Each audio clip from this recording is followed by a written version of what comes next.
do a lot of different videos about different topics on this platform. But I thought this morning, today, I would just do a video about what does it take for you to be a successful expat? Because we all want to be successful when we do transition to another country. Well, what does it really take? And I know you could go into my library and everybody else's, and you can find this topic, that topic. But today, how about a snapshot of what I believe made me successful in my relocation and how you can be successful as well. It's simple and then it's not. All right, so let's get going. If you don't know who I am, my name is Maggie. I am a retired nurse practitioner, and I have been here retired happily in Panama for over 3.5 years now. I am also the creator of a group we call SWRA, Single Women Retiring Abroad, a group of sassy older women, such as yours truly, who have made a conscious decision to retire abroad, live our best lives, create community while we reinvent ourselves, because it's not the end, it's a new beginning for us.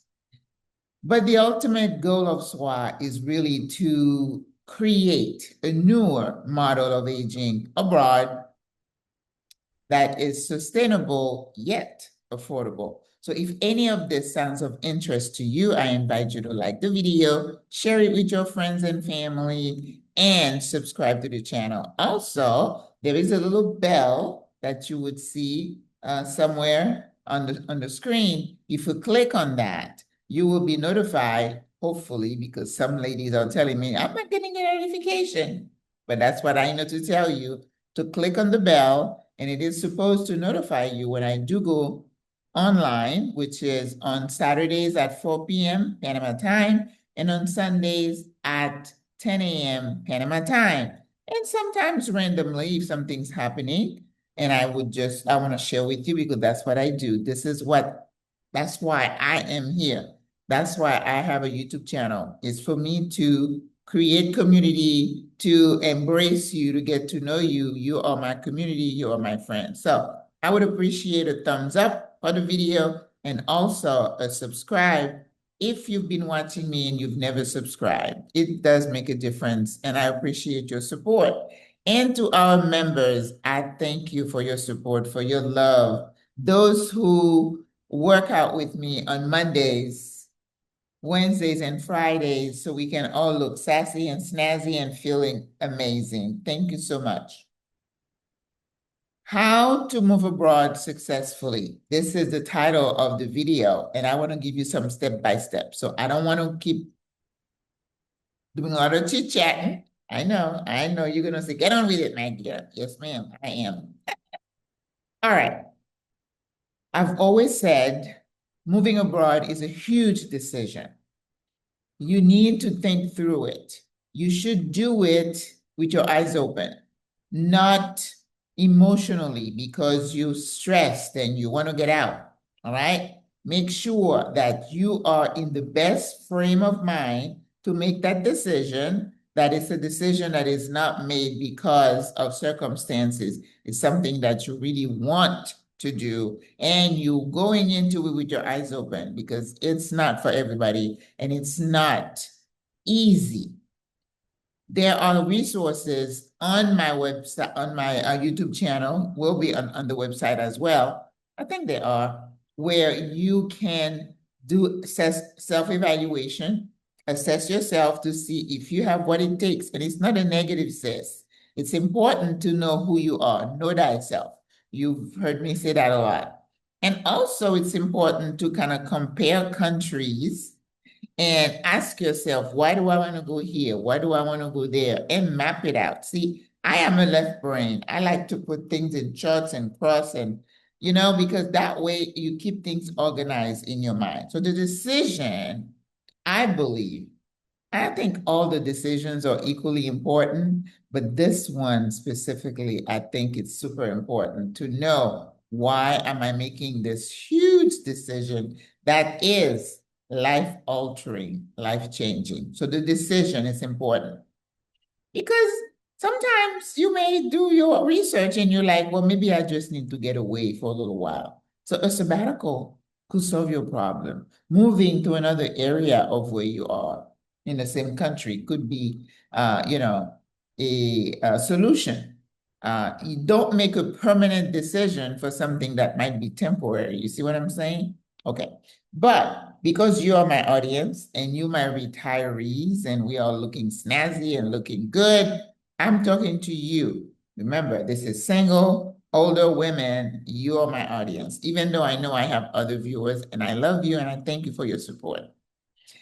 The next thing is to get expert advice. Of course, the idea of watching a ton of videos is really, really overwhelming, can be overwhelming because, I mean, you're taking notes and everybody's saying this and that. And sometimes the information can be contradictory because I know that some people are saying one thing and I'm like, that's not quite right.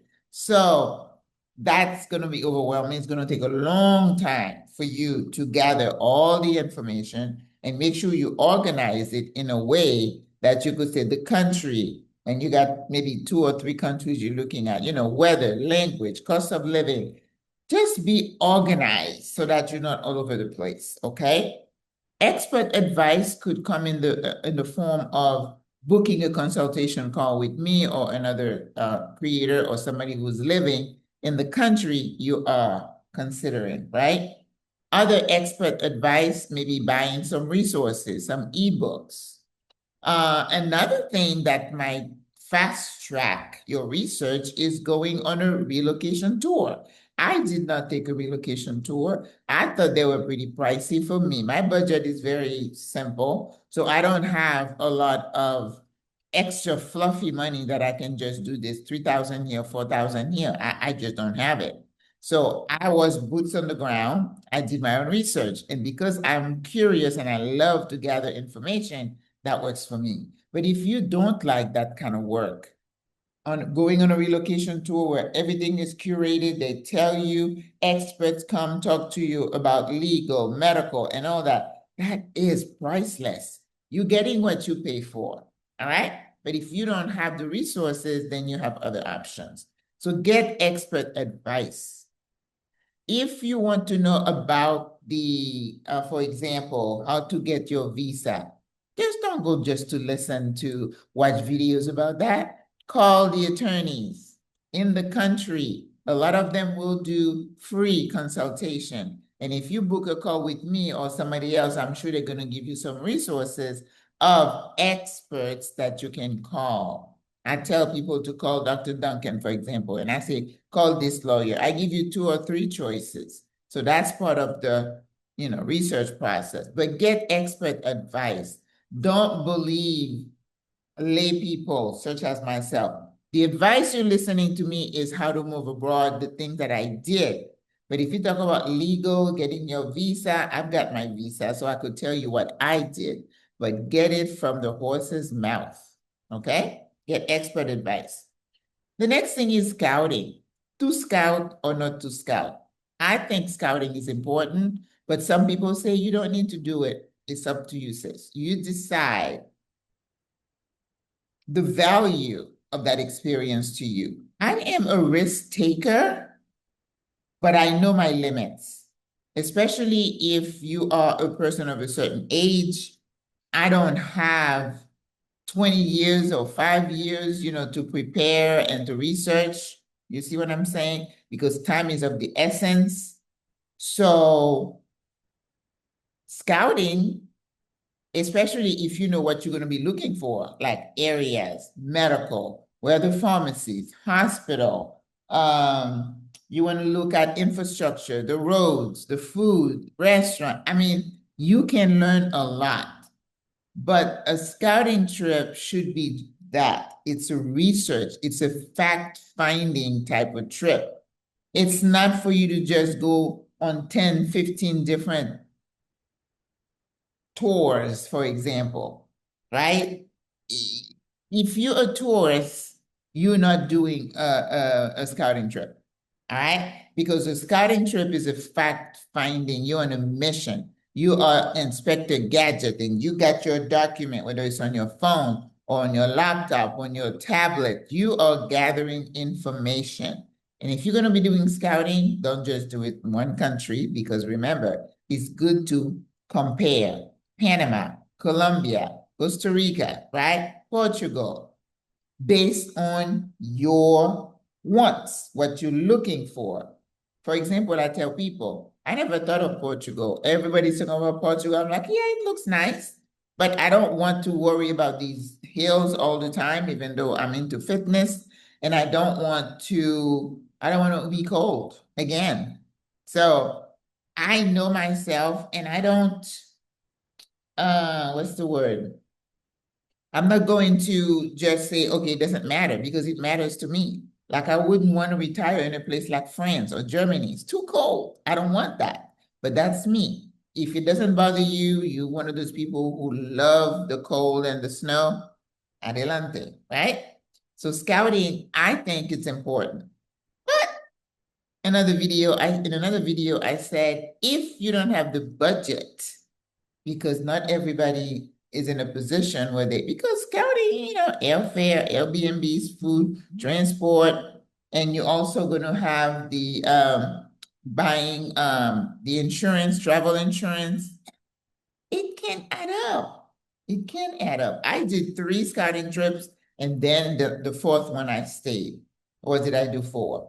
So I spent the money, and I think that kind of position you it puts you in a good place to say, oh, I went here and there, like I did. I went to Ghana, I went to Rwanda, I was in South Africa, and I'm like, no. And I came back to Panama. Yes, I like Panama. And we don't have to explain to someone, verbatim why I make my decision. My decisions are my own, right? I don't need to explain to someone, because I'm trying to position myself for success, right?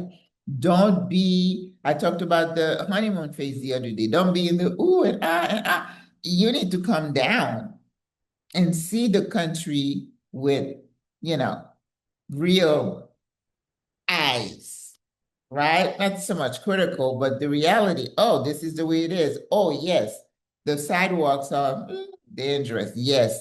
And then write it down.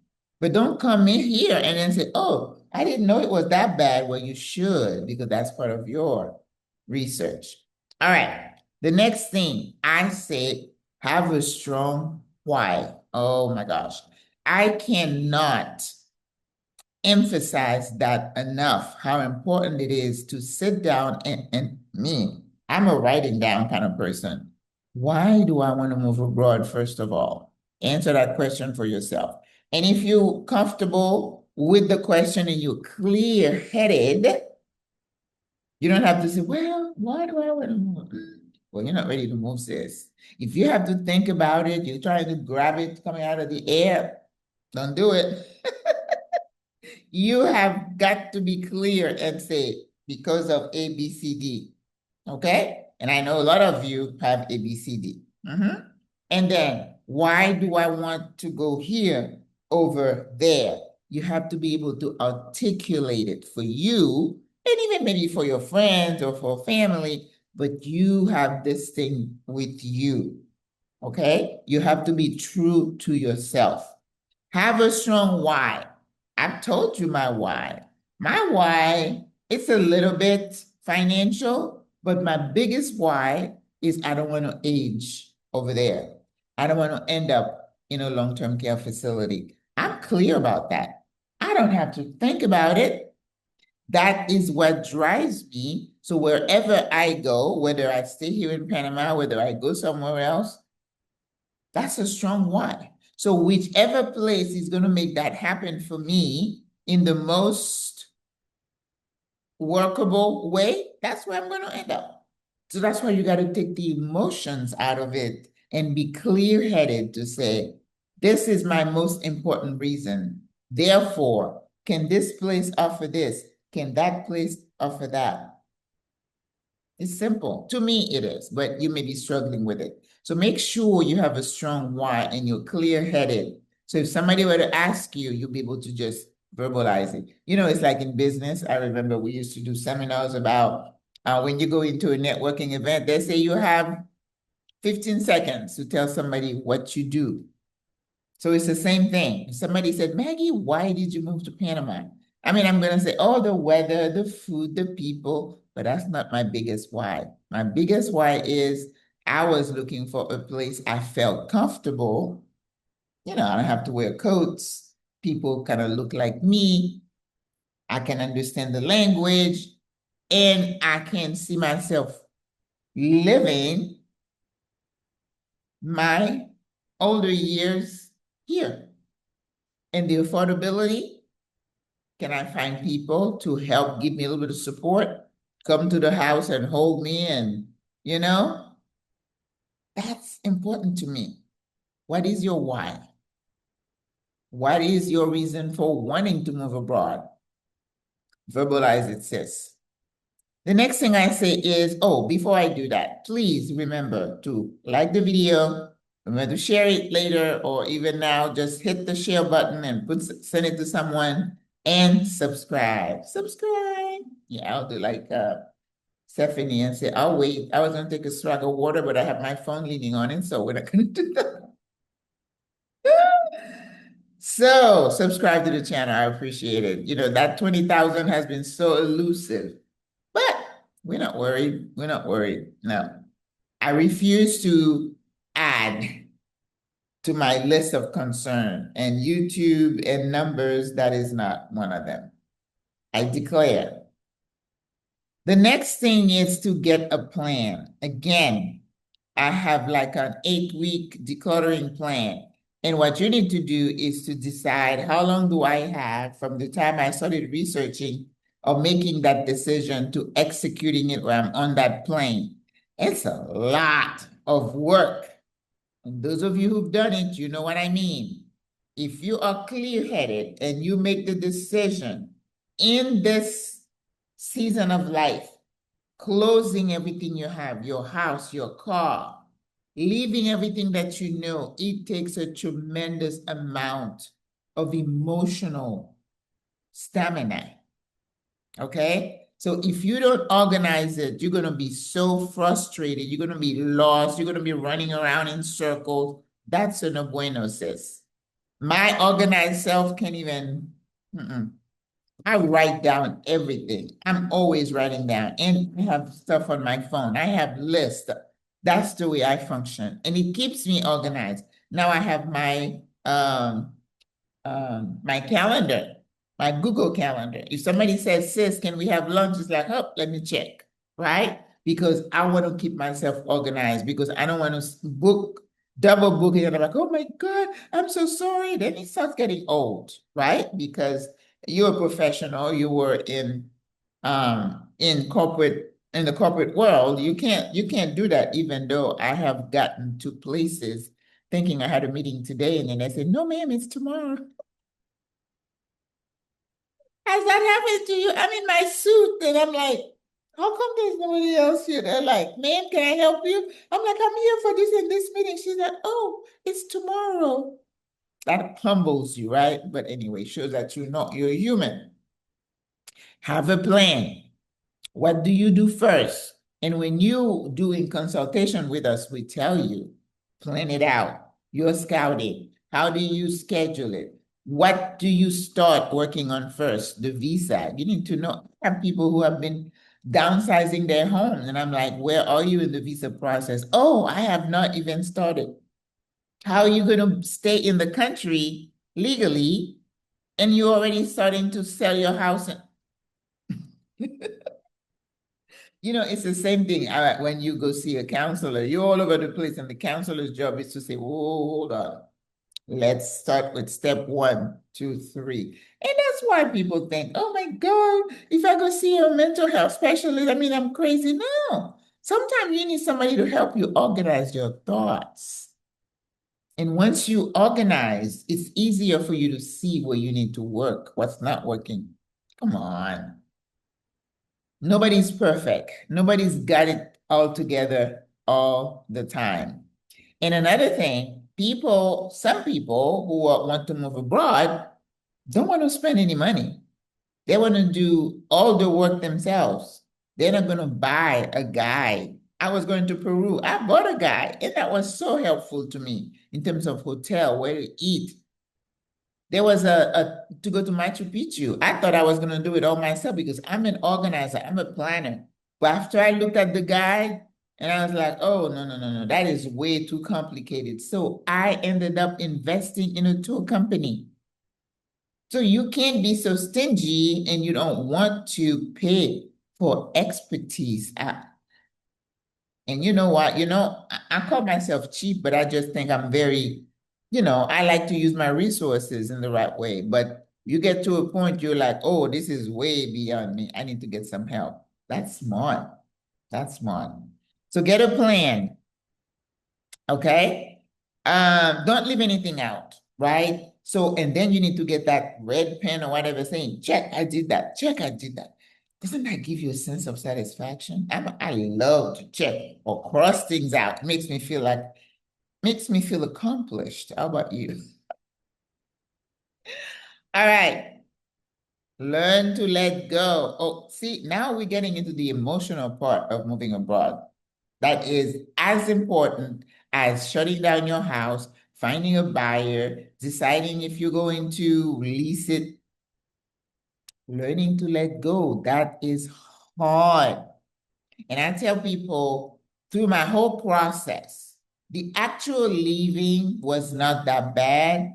Letting go of my stuff was hard, especially my home. I spent years fixing it the way I wanted it. When I walk in, it felt like home. And then I'm leaving it all, piecemealing, different people coming, just walking away with your stuff, and you feel like part of you it's like a final destination is hard. This is where you might want to consider going to talk to a mental health person. Not because you cray sis, but you want validation. You want someone to say, but that's totally normal for you to feel like that. When I was talking to one sister and she said, I have been doing a lot of crying lately. She said, I've been going around hugging my house. I don't even know how she does it. Maybe she grabs a corner. Because again, she built her home. This is who she is. This is her persona. She has her personality. She got to learn to do that. You got to learn to grieve the loss that you're experiencing, that you will continue to experience even after you get in country. All right? So get some help. This is important to learn the art of letting go. And you're not a bad person. You're not a sellout. You're not running away from things because people will tell you that. And if you're not in the mindset to know, I know what I'm doing, I'm not going to allow you to guilt trip me. I'm managing my emotions. Oh, that's a good line. I'm managing my emotions because, you've heard me say that a lot. You're not a tree, sis. You have emotions. And you cannot just put it under the rug. It's not going to help anything. Say, I'm having a really bad day today. The whole thing, I feel overwhelmed. And yes, the acknowledgement is the first step in the healing process. All right. Learning to let go. We talked that. Okay, it's the same thing. Handle family, not handle. How do you handle? I don't want to say handle. It sounds so physical. Managing interpersonal relationships or family relationships. There's a video that I did about the dark side of moving abroad as an older expat. It's family interactions, their acceptance, rejection, anger at you. That's the managing the emotion part, right? Learning to show grace to people who want to just make you feel like you're just abandoning the family, your grandchildren, guilt, guilt, guilt, guilt, guilt. Some people say, oh, I just brush it off. Well, very good. I couldn't just brush it off. I expected some backlash. I didn't have a lot, thank you. It was kind of tongue in cheek, but some people get heavy duty backlash. Some people get shunned. They don't talk to you. They're so mad at you. Some people have lost good relationships. Then you start to question, were they really family? Were they really your friend? If somebody can't be happy for you or support you in your decision as a grown woman, then you have to say, well, were you really my friend? Yeah, you might lose a few. All right. Prepare yourself for the emotional roller coaster. Like I said, some days you like the adrenaline is pumping. I gotta do this. Ooh, that was a good day. I did this. Great. And then the next day you're like bawling your eyes out. Okay, what's wrong with that? What's wrong with you? Are you depressed? No. You're just dealing with the roller coasters. Because when you look, you go walking into the unknown. Doesn't matter how many scouting trips you make. When they give you the key to the apartment and you got to fend for yourself, the good thing is in a place like Panama, Mexico, Ecuador, Colombia, you're not alone. You have people you can ask questions of. And we tell you about starting to build relationships even before you arrive, right? So it's important to get these people in your phone so you can say, oh, sis, can you tell me how to do that? And we have all been there, have called one or two people. Oh, you go here, go there. All right? The emotional roller coaster is real. And even after you've been here, even as happy as I am, you're going to miss family. You're going to miss the familiar. You're going to miss the convenience of, listen. So if you prepare your mind for it, then you can deal with it better. Versus it's like, oh my God, I didn't see that coming. You should. I mean, you're not going to be able to prepare for every eventuality. But the major thing, the mañana, the food, the infrastructure, the weather, the language, you should all that. You should do all that. You should know all that. All right? The anxiety and fear of the unknown. Yeah. Speak to that person. Call me, book a call. And you have a kumbaya moment with someone to say, sis, I went through the same thing. You're not alone.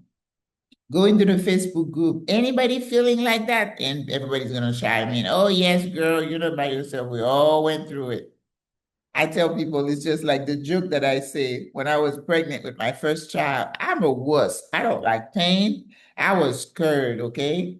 So I remember my pastor came with a group of ladies to do prayer meeting. You know how they do it once at least in my church at that time, once a week. And I said, I was like 8 months pregnant and they were laying hands on me. I'm like, please pray for Sister Maggie. I'm so scared. I'm thinking of this little baby's head coming out of where? Mm-mm. But then there was, I remember when I first got into labor, and then I was like, you went to Lamaze and you want to practice your breathing. And this little lady from the church, she said, she was just calm and collected. She came and was attending to me. She said, honey, you're not in labor yet. And boy, was she right. When you get to that phase, when you're ready to put that baby out, you start cussing and yeah. So we've all been there. We've experienced the emotions, sis, and we're still here. So you'll be fine. But be in the know and be ready for it, right? Manage your transition, right? Your plane, coming to get your visa and using Uber. Of course, you want to listen to good advice, especially about safety, about getting Wi-Fi, about how you move around. Don't have your head in the clouds. Like crime and things. People come here like, oh my God, I didn't know they had this here. And get your mindset that you need to be realistic where you're going. I don't know what somebody told you, because I know there's some people here who telling you everything is beautiful, everything is cheap, everything is. If you've lived to be, excuse me, this long, it's not always pretty like that. Okay? To manage your transition, expect that there are going to be some wrinkles. Unexpected stuff will happen. But how do you handle it? That was one of the questions on the self-evaluation. Are you able to troubleshoot in a bad situation and get yourself out of it without saying, oh my God, somebody please come save me? Oh, who's going to come to save you, sis? Okay. All right. Manage your transition. Give yourself time. You don't need to rush through everything. You don't have to have your appointment and have everything turned on within 2 weeks. Let me tell you, it's not going to happen. Other videos we tell you it's taking you a lot longer now to find an apartment. I tell you to print out my apartment checklist and check everything so you don't miss anything out. So that when you get an apartment, you don't have to keep moving because this doesn't work, that doesn't work. Get expert advice. Have your attorney review your lease so you know exactly what you are responsible for and the clause for early termination. So your people keep losing your deposit. You don't have to. I had to tell my sister the other day, no, you don't have to. And another sister said the owner gave her 15 days to evacuate. No, by law, I should give you 30 days. So when you are an expat, an extranjero, a foreigner, there are people who will try to take advantage of you. So knowing the law and having people in your corner to direct you, to counsel you is key. And you don't need to be doing everything so fast. I tell people when you first get here, book the Airbnb and rest and sleep and just go get some fresh air. Eat some fresh fruit, just flush, the toxins. Give yourself time for a reset. Maybe get a massage. You know how the massages just drain into your lymph nodes? That's important, sis. If this relocation is part healing for you, therefore you should spend time and some money for the healing part and not be on the same, the same rat race that you got to go, go, go. This has to be done here, here. Tranquilo. You've heard that word, tranquilo. Relax. And when I mean tranquilo, it's everything tranquilo, okay? Not just your body. Your mind, your expectation that things should happen it doesn't work like that in other countries. So know about the culture, how people move around, okay? Cultural competence. You need to learn the people, the country you're moving to. Do some research. That's what culture is, what they believe, what they eat, their family structures, their political beliefs, and how they move around the world. It's not up to them to adapt to you. It's on you. Be culturally competent, and that includes learning the language. You should start learning the language in the country you're going to prior to you landing like an alien. And if you're not fluent, which most likely you're not going to be, have the app. But be kind about it. Don't just demand and throw it in somebody's face to translate for you. Oh, respect, show respect. You're a guest. Do not bring your expectations, your whole attitude that people are there to serve you. You are in a different time zone. Therefore, people do not owe you anything. Be humble. If you can't be humble, you shouldn't be an expat. Okay? All right, become a student. Observe. I teach Spanish and I tell the ladies, there are certain things, they say them differently, multiple things in different parts of the world. So you learn classic Spanish, but if you come to Panama and you're going to get bananas and it says guineo, well, then it's guineo. Observe, watch the news, listen. Oh, that's how they say it. Buen provecho. Maybe you're not used to that. Somebody enjoy your meal. I remember hearing that. in my hotel one year I was visiting, and I'm like, I ordered room service at Buen Provecho. So I went to the desk information, and I'm like, ¿Qué quiere decir Buen Provecho? And then he says, disfruta, enjoy your meal. I'm like, oh, right? So have that spirit of learning and embracing your new country. And we know we talk about that too. I've got other videos about that. It shows respect and your commitment to the culture. It shouldn't be the other way around. Oh, do you all speak English? Do you have the menu in English? Ooh. Mm-mm. Regularly assess your, oh, I can't read that. Regularly assess how you're feeling, right? It's like, am I still loving it? Am I still learning?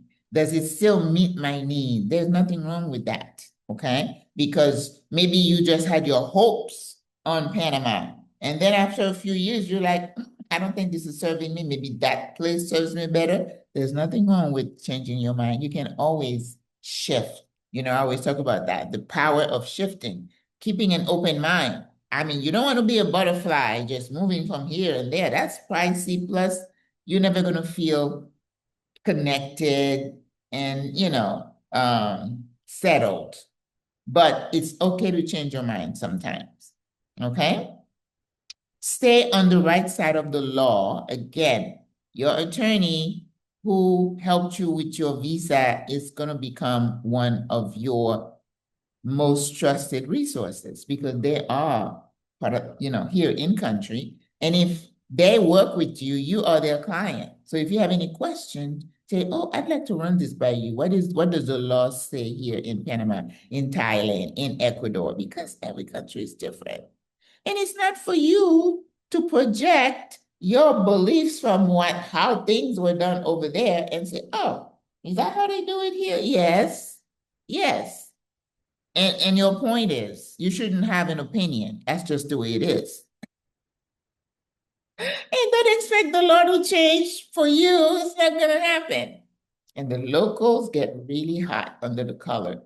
I was just reading about this person who wants to hire a nanny. She wants a nanny to work 6 days a week, 12-hour days. And somebody said, you're looking for a slave. I mean, it's not something that is nice, but it's like, what is your expectation? People come here, they think they can get everything dirt cheap and listen, the locals are into every single Facebook, right? And even some WhatsApp group. So when you are making comments that are condescending or demands, or you're asking information about things people feel like you're not really treating the locals right, trust me, they're going to come at you in droves. So please be respectful, know the law. All right? Have the long-term view, as I said. Don't be in a rush to just move from here. Oh, I'm going to try Panama. If you're going to try Panama, you're not committed, right? But if you say, this is it, now again, something could happen. Things might have changed, political changes or whatever that makes you reframe your mind. There's nothing wrong with that. But have the long-term view. Am I here long-term? Am I here to stay? Am I committed to the country? That means you become an open book and you're learning, you're respectful. Yes.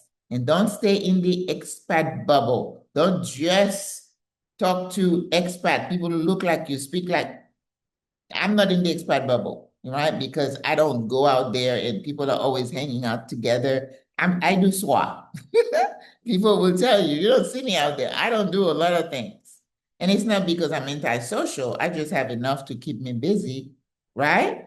But the few expat or local friends, I try to engage them because that's what keeps you out of the bubble, right? And it keeps you also from really not just embrace, but become part of the fabric of your new country, your new home. And it's okay to change your mind. You're not a failure, not after 6 months now.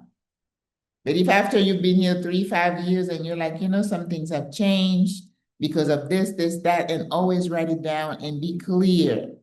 As long as it is a valid, strong, valid reason, you don't need to explain yourself to anybody. We have a sister who just left. I don't know how long she was here, but she took her mom and she moved to Thailand. She just had a connection with Thailand. Good for you, sis. Only good wishes, good vibes. We don't need to have an opinion about people's decision. That's their decision. Mary Goff up and went to Portugal. Good for you, sis. Good luck. That's all we need to say. We don't need to say, oh, I wonder what happened. That's when the gossip starts. Hey, stop it. All right. So I believe if you do those things, you prepare, make sure you make the right decision, make sure you have a strong why, make sure you organize, make sure you get expert advice, give yourself time to plan and execute your plan. Look at your budget. I didn't mention that, but you know it's important. Budget for the scouting trips. All these plane rides, they're going to add up. Money to pay your attorney. It's not cheap and it's not free. And no, you can't go online and start your visa process. It doesn't work that way.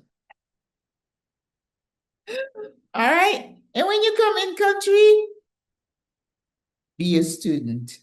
Look, listen more than you speak. Connect and understand it takes time to really develop your tribe and community. But let me tell you, people are building community here.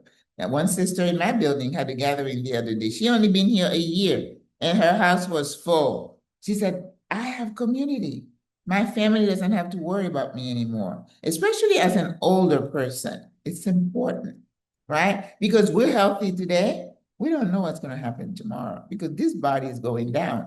As much as I may look like I got it together, but it's like a car. The parts are getting old. All right, sis? So I'm going to let you go after this. So I hope it was like gives you like a macro view of the steps. If you follow these steps, I believe you're going to be successful in your relocation because you would have looked at everything, whether the physical, the emotional. Don't forget the medical, okay? Your budget, that's important. That's something as an older person you need to look at very carefully before you come over because it's different everywhere, different everywhere. All right, sis, I hope you found this very helpful in a concise way. And of course, I'm always available. If you want to book a consultation, you go on calendly.com, Maggie Lazar, and we can chat. When you come for your scouting, just say, hey, I'm in town. And if we can have coffee. And then that's the time to ask me any other questions you may have. And I'm always the one to say, do you have anything you want to ask me, right? And of course, I don't know everything. I haven't been here as long as Jackie in Boquete or Charlotte Van Horn. Charlotte Van Horn has family here. Her husband is a local. So there's no way I can compete with her in the knowledge department. And she's a businesswoman. But we all make it work. We all can tell you something that might be helpful. And of course, those of us who are single, we got to fend for ourselves. And that's why it's even more important for us to make community, to build community. All right, sis, I hope you enjoy this. And I look forward to speaking to you again in the next video. Au revoir. À la prochaine. Bye.